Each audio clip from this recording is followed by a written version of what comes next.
This is Radio Nepal. I'm Kaushal Ghimide with the news, the headlines first. Ruling coalition continues discussions on seat-sharing modality for upcoming federal and provincial elections.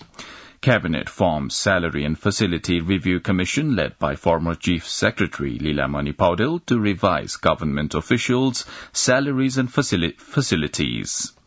Nepal to hold ambassador-level climate change conference in December. And Ukrainian President Volodymyr Zelensky warns of risk of brutal strikes by Russia, says any attack would provoke a powerful response.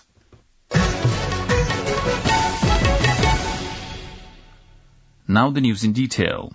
The seat allocation task force formed by the ruling alliance has agreed to carry out additional homework and holds talks with top leadership to finalize the seat allocation. Talking to journalists after the meeting of the task force held at Balwatar yesterday, Communication Minister Gyanendra Bahadur Karki said the meeting to be held on Wednesday, that is today, would finalize the seat allocation among the ruling parties after holding discussions with the top leaders. Earlier, the ruling parties had agreed to conclude the seat sharing for the upcoming provincial and federal elections based on results of previous elections. Meanwhile, CPN-UML Standing Committee has decided to forge an electoral alliance with parties having a similar ideology. UML Publicity Department Chief Prithivi Subba Gurung said the Standing Committee meeting held yesterday decided to have an electoral alliance with other parties based on ideology. The government has decided to form a high-level salary and facility commission to review the salary, allowances and other facilities provided to the government officials. Unveiling the latest decisions of the cabinet yesterday, Communications Minister and government spokesperson Gyanendra Bahadur Karki said the Cabinet formed the High-Level Salary and Facility Commission under the coordination of former Chief Secretary Lilamani Paudel for reviewing the salary and facilities of the government officials. The Commission will make a study and furnish recommendation on the basis of the country's economic condition and its spending capacity. Likewise, the cabinet meeting approved temporary posts for 584 officer-level employees in the Ministry of Urban Development and the Ministry of Agriculture and Livestock Development. The cabinet meeting also annulled the decision taken by the cabinet on the 26th of April 2021 of not allowing foreign nationals to go to third countries via Nepal except those having transit at Tribhuvan International Airport. Likewise, the government approved a second National Action Plan on the implementation of the United Nations Security Council's preamble regarding women, peace and security.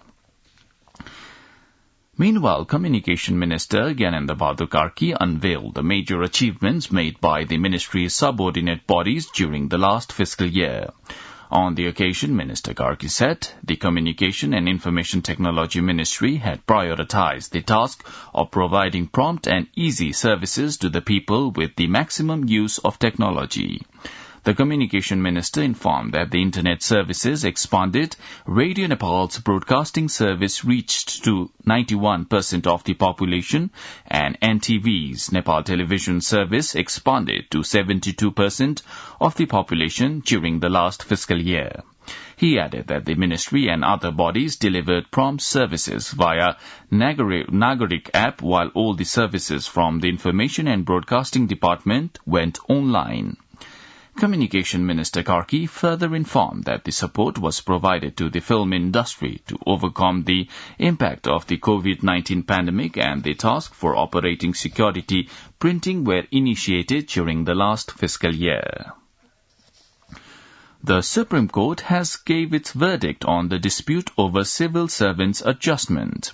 With the verdict, ways have been paved for the Public Service Commission to conduct processes for all the examinations for the requirement of the government employees. A constitutional bench of Acting Chief Justice Deepak Kumar Karki, Justices Biswambar Prasad Shrestha, Anil Kumar Sinha, Bambadur Shrestha and Tanka Bahadur Mokhtan handed down the verdict by scrapping all the writ petitions in regard to the Public Service Commission. All the writ petitions filed at the Supreme Court demanding a postponement of the Public Service Commission's examinations have been scrapped, according to the Supreme Court spokesperson Bimal Paudel. A total of 99 writ petitions were filed at the Supreme Court regarding the civil servants' adjustment. According to him, the Supreme Court has ordered to make arrangements in the area where the post is available in regard to the civil servants' adjustment, while the disputes of the provinces should be settled by the province themselves. However, details of the verdict would be available only after the full text of the verdict is made public.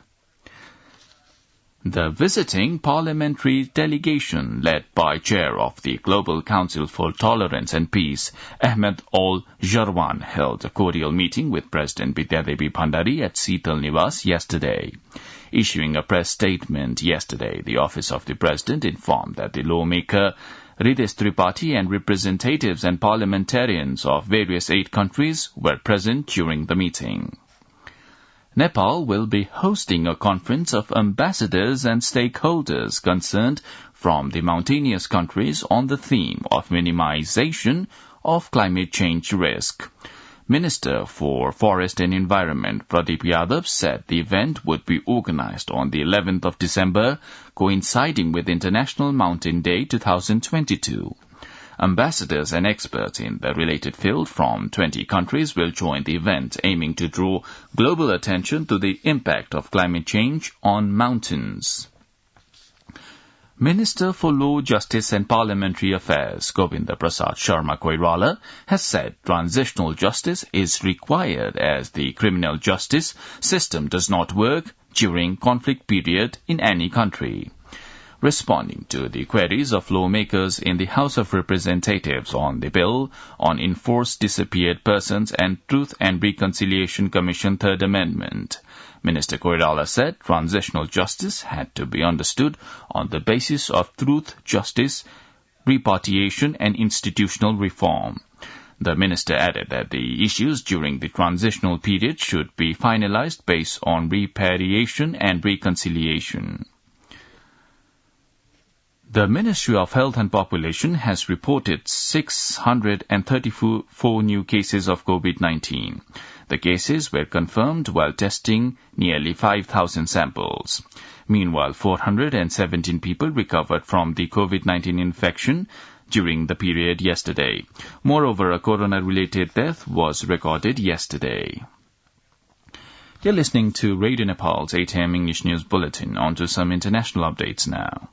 With Ukraine set to mark its independence from Soviet rule in 1991 and 6 months since Russian forces invaded, President Volodymyr Zelensky warned of the risk of brutal strikes by Russia and said any attack would provoke a powerful response. Zelensky, who has led his country's resistance since Russian troops poured over the border on February 24th, also said Ukraine would restore its rule over Crimea region annexed by Russia in 2014. There is also growing unease among Ukraine's Western allies that attacks could be planned by Moscow on government and civilian targets during the national holiday today. Malaysia's top court has upheld former Prime Minister Najib Rajak's conviction and 12-year sentence for corruption in the 1MDB financial scandal. Prosecutors say some $4.5 billion was stolen from the 1MDB state fund, which was co-founded in 2009 when Najib was the Prime Minister. An Al Jazeera report says the verdict means his sentence of 12 years and a fine of approximately $45 million is upheld. The former Prime Minister has been on bail since 2018 pending the appeal. Now, the general weather forecast for the country for today. According to the Meteorological Forecasting Division, the weather will be partly to generally cloudy throughout the country.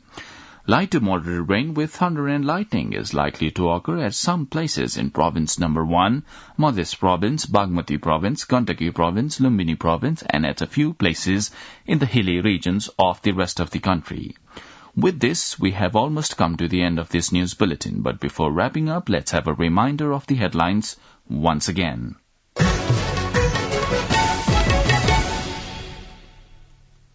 Ruling coalition continues discussions on seat-sharing modality for upcoming federal and provincial elections. Cabinet forms Salary and Facility Review Commission led by former Chief Secretary Leelamani Paudel to revise government officials' salaries and facilities. Nepal to hold ambassador-level climate change conference in December.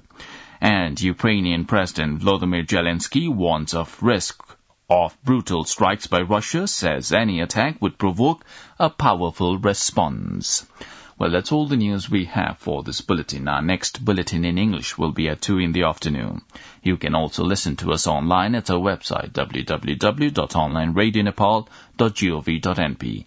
Keep listening to Radio Nepal and have a good day.